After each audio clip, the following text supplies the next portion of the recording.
Hello guys, good morning, good morning. So ito na nga yung part 2 nung sinabi ni Anjo Iliana kay Tito Sen. Talagang meron talagang tinatago si Tito Sen. Pero niligtas niya si Vic and Joey.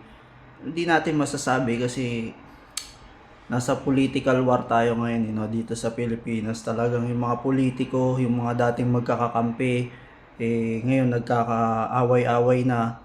Yung mga dating magkaaway, nagkakampi-kampihan.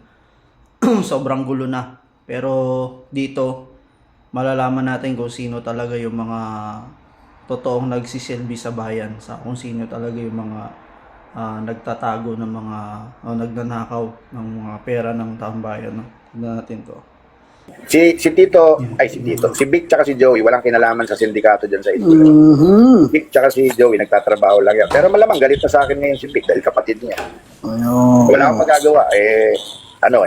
Inaapi ako ng Itbulaga eh. Saka yung sinasabi nila na wala akong utang na loob.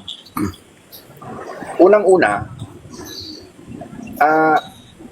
sa politika, gusto yung side ni Tito Sen. Nandiyan siya sa side ng nakaalyado siya sa gobyerno eh.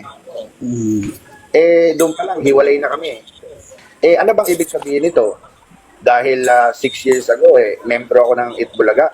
Magpapakatuta na lang ako kay Tito Sen. Ganun ba yun? Wala ba akong sariling buhay? Wala ba akong sariling desisyon? Tama. Nagagalit sa akin si Tito Sen dahil kumakampi ako kay BP Sara. Ano to, habang buhay, perket pagkasama tayo dati Tito Sen, perket magkaibigan tayo dati. Hindi na pwede akong maniwala kay BP Sara at siya ang pinaniniwalaan ko na susunod na magiging presidente ng Pilipinas dahil wala akong bilis presidente mo. Tuta mo Tito Sen habang buhay? Teka muna. Kung ako'y tuta ako ng taong bayan. Tuta ako ng mga taong mahihirap na ninakawan nitong gobyernong to. Yan, tuta ako ng taong bayan, tuta ako ng mga ninakawan. Aminin ko, tuta ako. Pero kung nagagalit ka dahil bakit hindi ako tuta mo dito sa talagang hindi ako sasama sa din sa gobyernong yan dahil ang daming nakawan dito sa gobyernong to. Talagang never ako sasama diyan sa gobyerno. Hindi ko susuportahan tong gobyerno to dahil ito na ang pinakakurakot na gobyerno sa tanang buhay na naranasan. Tapos wala pa nangyayari. Tapos susuportahan ko kayo dyan sa nyo. Hindi, dito ako kay BP Sara. Dito ako. Dito ako sa DDS. Magdedeklara na akong DDS.